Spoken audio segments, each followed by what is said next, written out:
very much. It's an honour to be here tonight to present the award on behalf of our family, which for the first time this year includes Harry's first grandchild. So, Noah Harry Potter. So, thank you. And one of the things I'll be sure to tell Noah as soon as he's old enough is the tremendous support Harry and our family have received from the Kennedy Foundation. So to Adam Walters, Barat and everyone involved, thank you very much. We really appreciate it, as do so many people in the room tonight. Thank you. Okay, the finalists for tonight's award, the 7 News team. Damien Ryan, 9 News. And Melinda Nusafora, 10 Eyewitness News. And the winner, the 7 News team.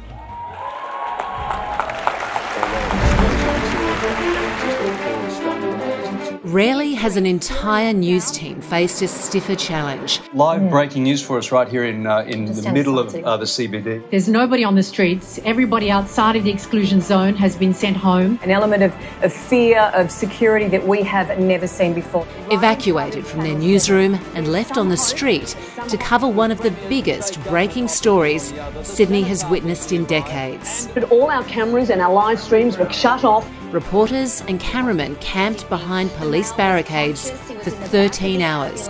So we may be dealing with more than one person shot, and there are now more gunshots in the background. Window 2, hostage down. As journalist Chris Reason and cameraman Greg Parker remained inside 52 Martin Place to report on the terror from a sniper's eye view.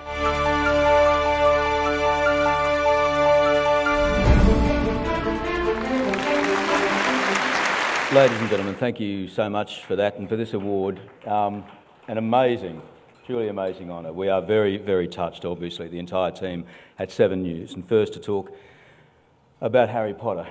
I was thinking about this evening. He would have been all over this story. From the breaking of it to the background of it, he would have been all over it. His fingerprints would have been everywhere. He would have relished it. Unfortunately, it was our chance to do it.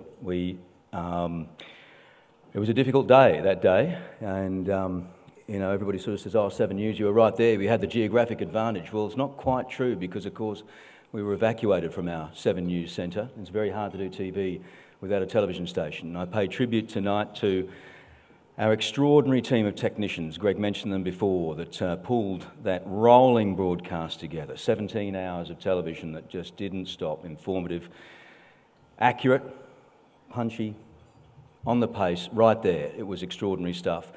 To our news team, our chiefs of staff, Megan, Andrew, Lauren, our cameramen, our camera department, I can't thank them all. All of them are outside, and everyone talks about Greg, of course, and his extraordinary work that night, and we've recognised it tonight. We sometimes forget that the entire camera department was on the corners of every city block. We were inside behind desks and protected. Those guys were outside, doing it hard that night for long hours, standing with their cameras. I pay tribute to them. It was a great effort from the 7 News team, but tonight, of course, I think we dedicate this, as we have the other awards that have come from that moment, to Tori and Katrina. Didn't know them, didn't have that pleasure, didn't have that honour, know them a lot more now, and this one's for them. Thank you very much, guys.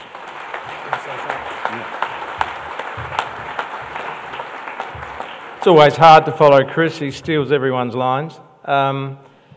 It was an extraordinary day, and I have never, in the 25 years I've been involved in managing newsrooms, never been more proud of the people and what they did and the way in which they got the information out to viewers all over Australia. And it's very... in my position, I don't want to single anybody out. I think they did just a magnificent job. The other thing I'd like to say is it's very seldom happens, but on that day, we had offers of assistance, genuine offers of assistance, from every other news organisation in the city. And I thought that was an amazing thing. And for that, I wish to thank everybody, and it really proved that there is some sort of familial relationship between us all, even though we want to tear each other's throats out when we're out on the job. Thank you.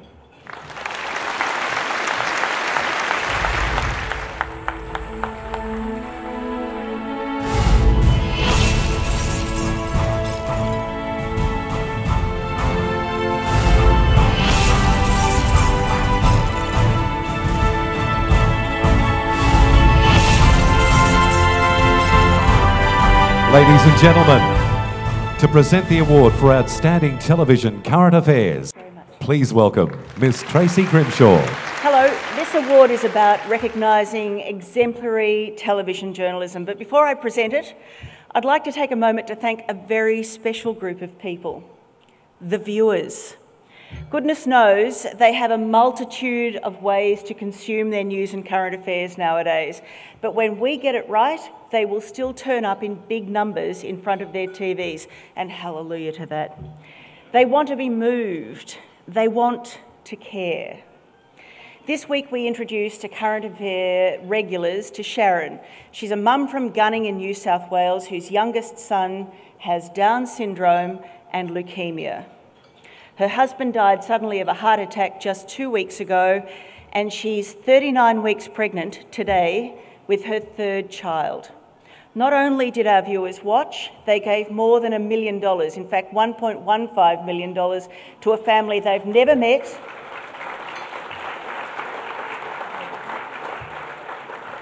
But they grew to love this family on their TV screens.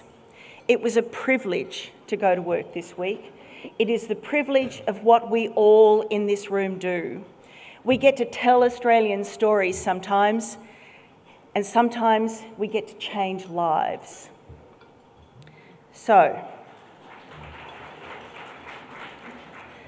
the finalists for this award are Cara Meldrum-Hanna, Sam Clark and Max Murch, Four Corners ABC TV, Making a Killing. Liz Hayes, Stephen Rice, Laura Sparks and Alice Daly, 60 Minutes, 9 Network, The Siege, Survivors, and Linton Besser, Ali Russell and Mario Christodoulou, Four Corners ABC TV, The Jobs Game.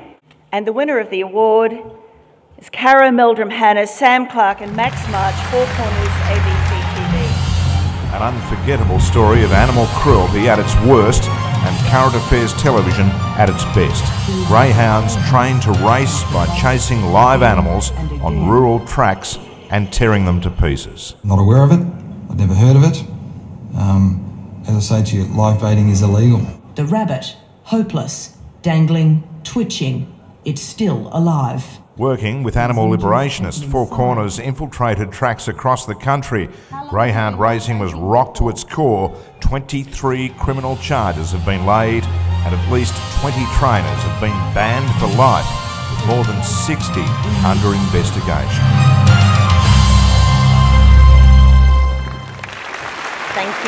Thank you very much. Thank you to the judges, thank you to the Kennedys, to everyone who's organised this night.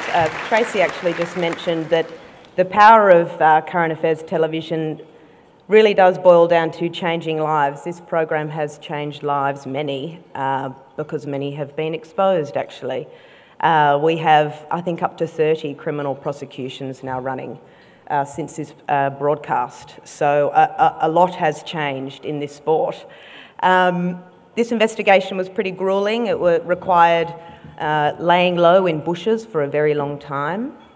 Cameraman Jeffrey Lai, who was fantastic and never gave up. They were very long hours, very early mornings, 3 a.m, this went for weeks, into very late evenings at the track, tracking people and their activities.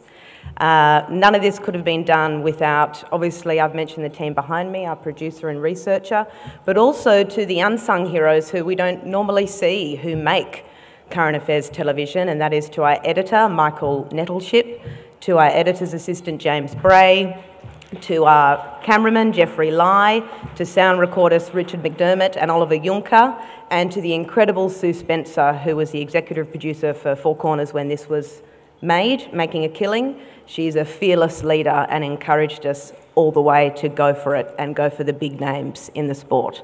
Thank you.